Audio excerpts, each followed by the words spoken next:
देखिए, हरियाणा की हार ने कांग्रेस के लिए महाराष्ट्र में भी खतरे की घंटी बजा दी है, क्योंकि सहयोगियों के साथ मिलकर कांग्रेस को महाराष्ट्र में चुनाव लड़ना है। उन्होंने ही ये कहना शुरू कर दिया कि बीजेपी से सीधे टक्कर लेना कांग्रेस के बस का नहीं है।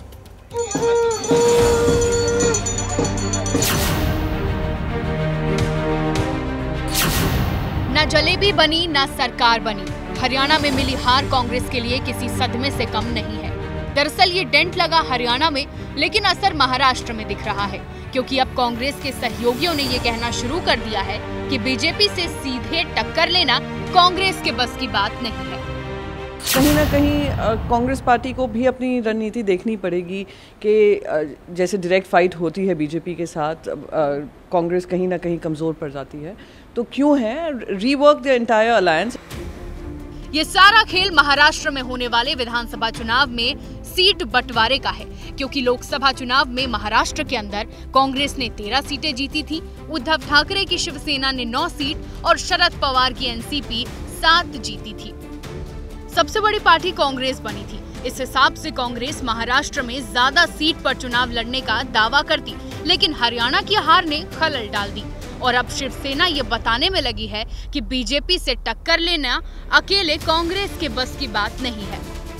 अगर भारी संख्या में अगर कांग्रेस हरियाणा में जीत लेती तो महाराष्ट्र में बिल्कुल वो अलग तरीके से उनका रवैया जो है दिखाई पड़ता था, लेकिन अब ज़रूर लगता है कि महाराष्ट्र में भी महाविकास आघाड़ी के दो दूसरे पक्ष जो है, दूसरी पार्टियां एनसीपी और शिवसेना, वो ज़रूर ये कहेंगी कि कांग्रेस अपने बलबूते पर, कांग्रेस अपनी मजबूती का इतना भी फायदा नहीं ले सकती, हमारा साथ उनको ज़रूरी है।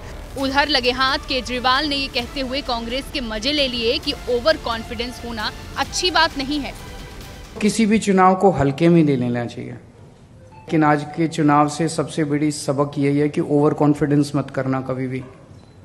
किसी भी चुनाव को हल्के में नहीं लेना चाहिए, हर चुनाव कठिन होता है। दरअसल हरियाणा में कांग्रेस और आम आदमी पार्टी के गठबंधन की चर्चा थी, लेकिन कांग्रेस ने आपको मनमाफिक सीट नहीं दी और गठबंधन होते होते रह गया।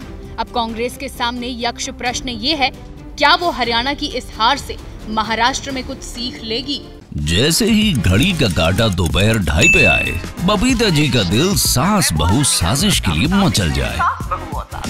और ये है इनकी बहू, पूरे दिन ऑफिस की टेंशन हो जाए गॉन जब ये करें अपना फेवरेट शो फ्री टाइम पे ऑन।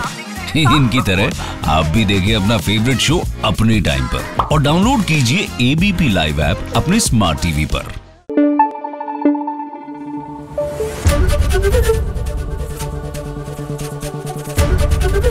एबीपी न्यूज आपको रखे आगे।